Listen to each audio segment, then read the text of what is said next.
Pemirsa, kembali lagi dalam Majelis Ilmu Damai Indonesiaku. Tadi Kiai Jujun sudah membahas mengenai bagaimana pentingnya memiliki sifat malu dan juga keutamaan sifat malu. Lantas malu yang bagaimana yang diajarkan dalam Islam? Pada segmen 2 ini Ustazah Syifa Nur Fadilah akan membahasnya dengan tema bentuk-bentuk malu dalam Islam. Silahkan Ustazah Syifa. A'udzu billahi minasyaitonir rajim. Bismillahirrahmanirrahim. Assalamualaikum warahmatullahi taala wabarakatuh.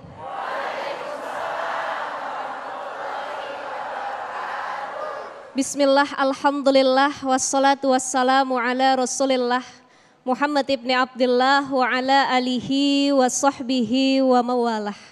Rabbi syrahli sadri wa yassirli amri wahlul uqdatam min lisani yafqahu qawli. Subhanaka la ilma lana illa ma'allamtana innaka antal alimul hakim. Amma ba'd. Para guru-guru saya yang hadir, Ki Jujun, Ustadz Subeki, Ustadz Sofyan, mudah-mudahan dalam keadaan sehat walafiat. Ibu, bapak yang hadir juga mudah-mudahan sehat walafiat.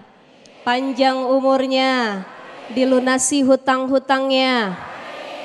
Amin ya rabbal alamin. Ibu bapak sekalian, para jamaah Masjid Al-Muslimun, wabil khusus para pemirsa Damai Indonesiaku TV One yang sedang menyaksikan di rumah. Tadi guru kita sudah membahas apa itu malu. Saya rasa kalau kita berbicara malu, semua kita punya malu. Semua kita tahu malu itu yang benar seperti apa.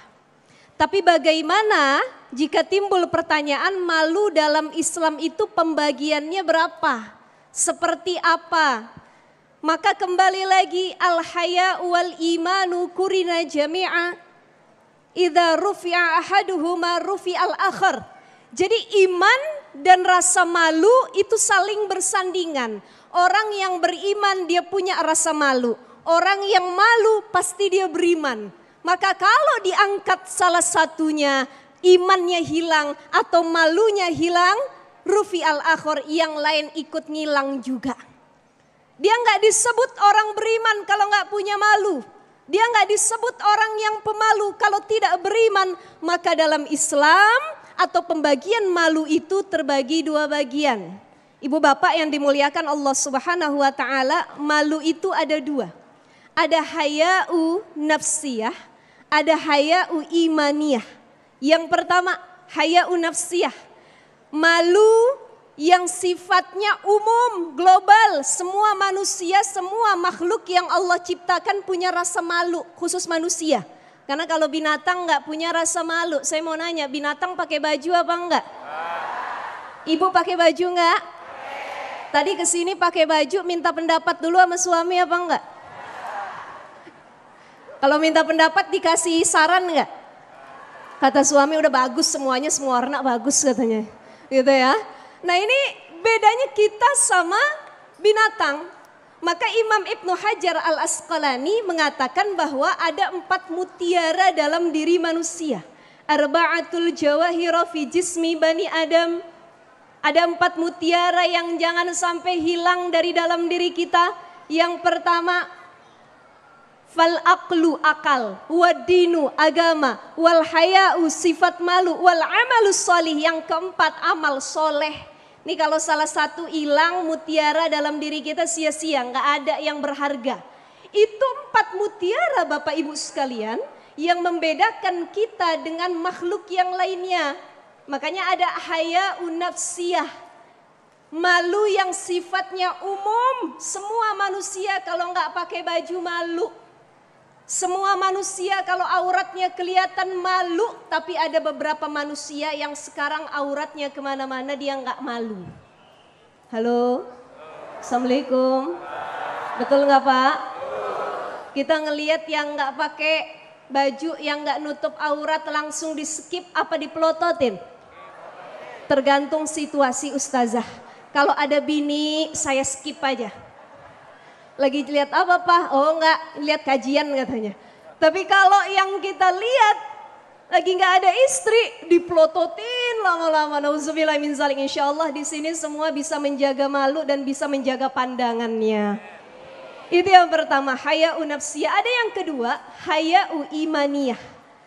Malu yang hanya dimiliki oleh seorang mukmin, muslim, orang yang beriman kepada Allah terbagi 3.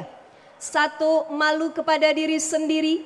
Yang kedua, malu terhadap kepada sesama makhluk lainnya, yaitu manusia yang lain. Yang ketiga, malu kepada Allah Subhanahu wa ta'ala. Pertama, kita bahas dari yang malu kepada diri sendiri. Orang yang malu kepada diri sendiri, dia malu tatkala sedang sendirian dia berbuat dosa. Walaupun gak ada yang lihat, dia tahu semua ketutup, dia di tempat yang sepi, tapi dia malu dengan dirinya sendiri. Ya Allah, Allah ciptakan fisik, badan saya, hati saya dipakai harusnya untuk kebaikan, tapi saya malah bermaksiat ketika sendirian. Tuh malu dengan diri sendiri. Yang kedua, malu dengan orang lain. Disuruh ngaji, tadi kata Kiai Jujun dibilang, Bu, tutup aurat Bu. Ah nggak mau Ustadz, kenapa? Saya masih muda, belum mak-mak. Masih gadis, malu pakai jilbab panjang-panjang. Malu pakai gamis dan lain sebagainya, malunya salah.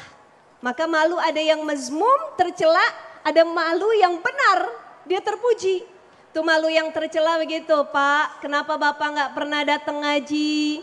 Malu, karena kebanyakan di pengajian isinya ibu-ibu. Betul nggak? Yang sering ngaji bapak-bapak apa ibu-ibu? Yang duduk paling depan kalau maulidan bapak-bapak apa ibu-ibu? Yang berkatnya di rumah paling banyak bapak-bapak ibu-ibu? Yang bajunya paling banyak di lemari? Tapi yang ngomel tiap hari di rumah? Padahal dia ngaji paling rajin ya. Nih jangan sampai kita malu dalam perihal yang salah. Itu malu terhadap orang lain. Jadi malu kalau punya anak belum solih-solihah. Malu punya keluarga nggak taat sama Allah. Malu ketika umur kita panjang tapi tidak diisi dengan amal solih. Itu malu yang benar dan ditempatkan yang baik. Terakhir adalah malu kepada Allah Subhanahu wa ta'ala. Malu kepada Allah ini kata Nabi SAW bagaimana bentuknya? Antahfadhur ra'sa wa ma wa'a wal batna wa ma hawa. Orang yang malu sama Allah itu dia dikasih akal, pikiran, kepala dijaga biar enggak bermaksiat. Dia dikasih perut sama Allah dijaga biar enggak makan makanan yang haram. Ini ciri orang yang malu sama Allah. Plus dia tidak terlalu jatuh dalam hal duniawi dan selalu ingat dengan kematian. Bapak Ibu yang dimuliakan Allah Subhanahu wa taala, di sini sudah siap untuk mati? Sudah beli kain kafan di rumahnya? Jadi para ulama, orang-orang solih itu mempersiapkan kematian, di lemarinya udah ditaruh kain kafan. Jadi pulang dari Al-Muslimun, abis ini buru-buru beli kain kafan. Ya, biar apa? Biar kita ingat mati dan terus malu kepada Allah Subhanahu wa ta'ala. Wallahu a'lam bishawab.